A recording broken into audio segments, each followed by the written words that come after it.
भाई ऑडी को तो हम कंसीडर ही नहीं कर रहे, बात ही नहीं कर रहे उसकी। बट अब उनकी गाड़ियाँ अच्छी होने लगी हैं। बस इशू ये है कि यार आप उनका A4 खरीदो, A6 खरीदो, Q5, सबका इंटीरियर आपको लगभग एक जैसा मिलेगा। बाहर से भी देखने में एक जैसी हैं, अंदर से भी एक जैसी हैं। वो जब तक वो अलग अलग चीज़ें नहीं होंगी ना, तब तक वो मज़ा नहीं आएगा।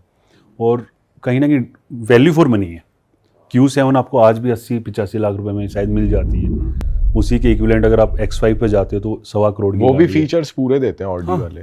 उनका इंजन अच्छा है चलाने में। पहले तो होता था ना कौन सी गाड़ी चल रही है भाई, 4 छल्ले वाली गाड़ी चल 4 रही है। छल्ले वाली। बट अब गुजरों ने डिस्काउंट तो इतना करी आ चुका है भाई।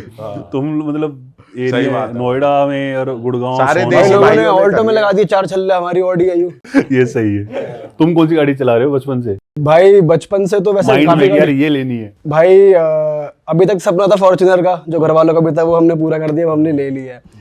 फॉर्च्यूनर का तो ये था कि यार होनी ही चाहिए घर में। और आपका? ग्लॉस्टर और वो वाली आपसे पूछ रहा था ना बात, तो मेरे को अंदर से लग्जरी और अंदर से फीचर वाली गाड़ी लेनी ले थी, मत लेना। पर मैंने ली फॉर्च्यूनर ही। वो हमने ही बोला भाई को, भाई ले मत मैंने लियो, कहा कि भाई फॉर्च्यूनर ही ले। फॉर्च्यूनर ले, फिर देखी जाएगी। जीप देखने गए थे तो भाई थोड़ा देख रहा था, मुझे लग्जरी चाहिए, फीचर चाहिए। हमने बिठाया इसको जीप मेरिडियन में, बाहर खड़े खड़े इसकी हाइट से नीचे थी वो। हमने कहा इसे लेगा तो देखे तेरे से भी नीचे लग रही है। कंपास का लॉन्ग व्हील वर्जन है तो वो। हम आप वापस आ गए, भाई फॉर्च्यूनर बढ़िया। तो तीनों फॉर्च्यूनर वाले हो? हाँ फॉर्च्यूनर बढ़िया। रैली निकाल देते तीनों वाइट। ओ भाई साहब, पूर्व बदमाशी चल रही है। अब क्या लेना है? भाई अब मेरा पर्सनल सपना है कि मुझे लेनी है मर्सिडीज। अब वो भी 2 है, मतलब एक तो मैं लूंगा, मेरे माइंड में है ई क्लास, और उससे ऊपर अगर जाऊंगा तो GLS। GLS लोगे ना आप? भाई मेरे को वैसे रेंज रोवर पसंद है। आ ही जाएगी, पसंद है। अब तो तुम उस रेंज स्टेज रोवर में है हो। कैसी भाई वैसे? ठीक है, मतलब थोड़ा सा ध्यान से चलाना, बदतमीजी मत करना गाड़ी के साथ, नहीं तो वो तुम्हारे साथ बदतमीजी कर देगी। कैसे मतलब? थोड़ा सा आफ्टर सेल्स का इशू है, वो ब्रांड की DNA में। Maintenance भी काफी ज्यादा मेंटेनेंस का होगा। थोड़ा सा हाँ है उसमें, बट अगर ध्यान से रखोगे तो कोई इशू नहीं। आप क्या ले रहे भाई हो? मेरे माइंड में 2 चल रही हैं, एक तो चल रही है डिफेंडर, एक चल रही है 911। तीनों डिफेंडर ले आओ। वाइट कलर हाँ, की। ये भी सही रहेगा। ये भी सही वो भी इंटीरियर वाइज इतनी बढ़िया नहीं है उसका इंटीरियर। उसमें रियर सीट का वही थोड़ा सा इशू है डिफेंडर में ना, पीछे वाली सीट रिक्लाइन नहीं होती, बैठोगे ना कमर में पेन हो जाता है। बट उसका भी जुगाड़ आ गया है आफ्टर मार्केट सीट्स को रिक्लाइन अप करने का ना, तो बट अभी आने वाले टाइम हो सकता है कंपनी खुद ही कर दे उसको। और भाई जैसे 911 की बात करें, वो कैसी लगती है वो गाड़ी? अलग जन्नत है। स्पोर्ट्स कार में ना। भाई आपका क्या प्लान है, आप कौन सी लोगे नेक्स्ट गाड़ी, आप ही बता दो। बड़ी मुश्किल से ली है मैंने। इसकी किस्त भरूंगा मैं अभी, ठीक है। बट फिर भी वो था ना बैक ऑफ द माइंड, यार मुझे अब ये भी अगला प्लान ये है। अभी कोई ऐसी गाड़ी नहीं है जो मुझे पसंद होगी, मुझे लेनी है।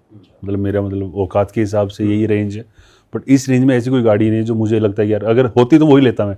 बट अभी कोई नहीं, हो सकता आने वाले टाइम में कुछ बढ़िया सा नया BMW का कुछ और अच्छा आ जाए या किसी और ब्रांड का आ जाए, तो जब सोचेंगे। भाई लग्जरी कार्स सेकंड हैंड बहुत लोग प्रेफर करते हैं। आप यंगस्टर्स को क्या कहोगे कि लग्जरी कार्स में कब एंटर करना चाहिए, जब आपकी जेब में कितना पैसा हो, या अगर आप सेकंड हैंड भी ले रहे हो तो क्या चीज़ें देखनी चाहिए, क्योंकि बहुत ज़्यादा फ्रॉड भी चल रहा है आजकल सेकंड हैंड कार में। सेकंड हैंड में ना कई तरह की फ्रॉड है। एक तो ओनरशिप का है, आपको बोलेंगे सर फर्स्ट ओनर है, आप सेकंड ओनर बनोगे। हो सकता है कि बीच में 3-4 ओनर्स का डाटा ही गायब हो गया हो। ऐसा हो जाता है? बिल्कुल स्कैम ये है कैसे पॉसिबल है? यार। RTO में कुछ लोग हैं जो कर देते हैं, बीच का ओनरशिप नंबर 3, 4, 5 जो भी है ना, वो गायब करवा दिया। सब चलता है भाई, कोई भरोसा नहीं है। तो जब भी लेना तो ऐसी जगह से लें जिसको जाके पकड़ लो तुम कि भाई ये बता ये क्या है।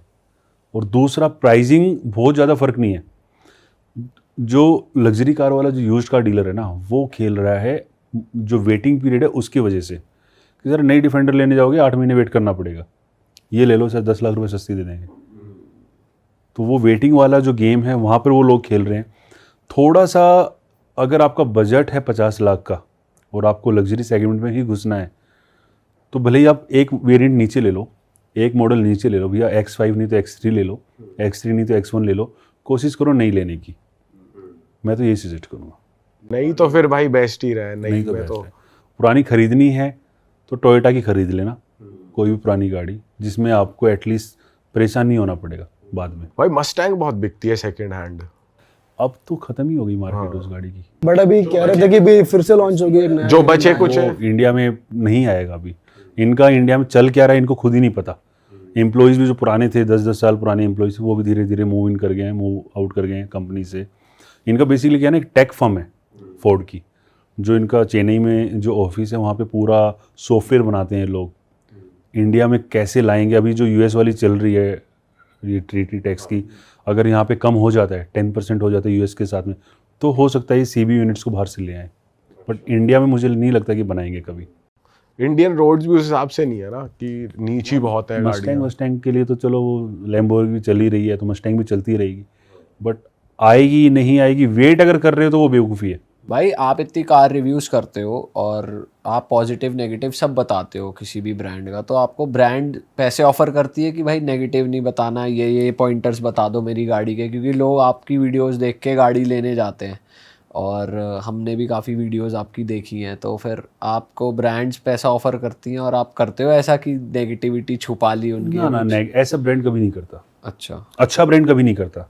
जो कुछ ऐसे ब्रांड थे जो करते थे वो बंद होने के कगार पे हैं।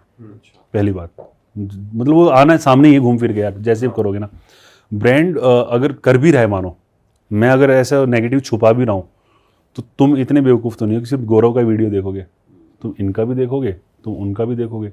और अगर 4 लोग सेम चीज़ें हाईलाइट कर रहे हैं नेगेटिव और मैं नहीं कर रहा, तो मतलब कहीं ना कहीं मेरी क्रेडिबिलिटी के ऊपर सवाल उठ गया ना। तो कोई भी क्रिएटर, जो पुराना क्रिएटर, अच्छा क्रिएटर, कभी ऐसा नहीं करता कि पैसे लेके कुछ नेगेटिव या पॉजिटिव। हाँ, हम ब्रांडेड कंटेंट करते हैं तो प्रॉपर उस पर ब्रांडेड कंटेंट लिखा आता है, और वो इस तरह के कंटेंट होते हैं जिसमें आप गाड़ी लेकर कहीं लॉन्ग ड्राइव पर चले गए, अपना एक्सपीरियंस शेयर कर दिया आपने, इस तरह के कंटेंट्स होते हैं वो। या रील वगैरह हो गया, या जैसे मैं कई बार कवरेज का ही ले लेता हूँ कि सर हम 5 रील्स 4 रील्स हम डालेंगे, कवरेज का हमारा पैसा है, जो एक फीस एक तरह की, वो हम चार्ज कर लेते हैं। कितने पैसे मिलते हैं भाई, ये भी बताइए तो भाई, रिवील कर दो भाई ना। कुछ भी मतलब 15-20 तक, ऐसा नहीं कि 15-20 ही मिलेगा, 15-20 तक भी चला जाता है। 5, 5.5, 6 से शुरू हो जाता है रील को, और वीडियोस का 10-12 लाख के आसपास भी हो जाता है। पर जैसे ये लग्जरी ब्रांड्स होते हैं, ये लोग भी अप्रोच करते हैं मार्केटिंग के लिए? लग्जरी वाले नहीं करते।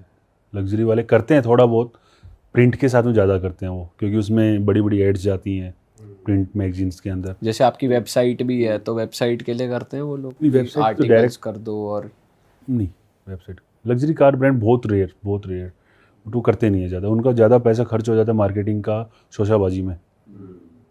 ठीक है, फैशन शो हो रहे हैं या प्रिंट में जा रहे हैं या न्यूज़पेपर में ऐड आ रही है, तो उनका वहाँ खर्चा हो जाता है। और उनको लगता नहीं कि यार, मतलब फैक्ट में बताऊँ ना, लग्जरी कार का कोई रिव्यू देखकर मुझे नहीं लगता कि वो अपना डिसीजन लेता है।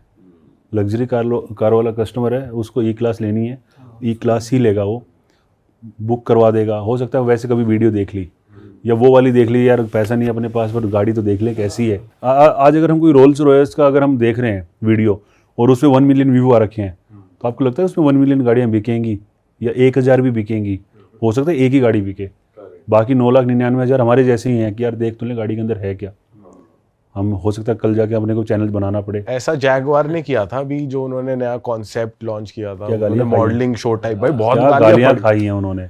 सबसे पहले तो उन्होंने वो लोगो चेंज कर दिया, जो ब्रांड लोगो था, इतना था वो। ठीक है, उससे बढ़िया हमारे उनका है जैकोर वालों का, जो बाथरूम की फिटिंग अच्छा लग रहा था उनका, ज़्यादा बढ़िया लग रहा था।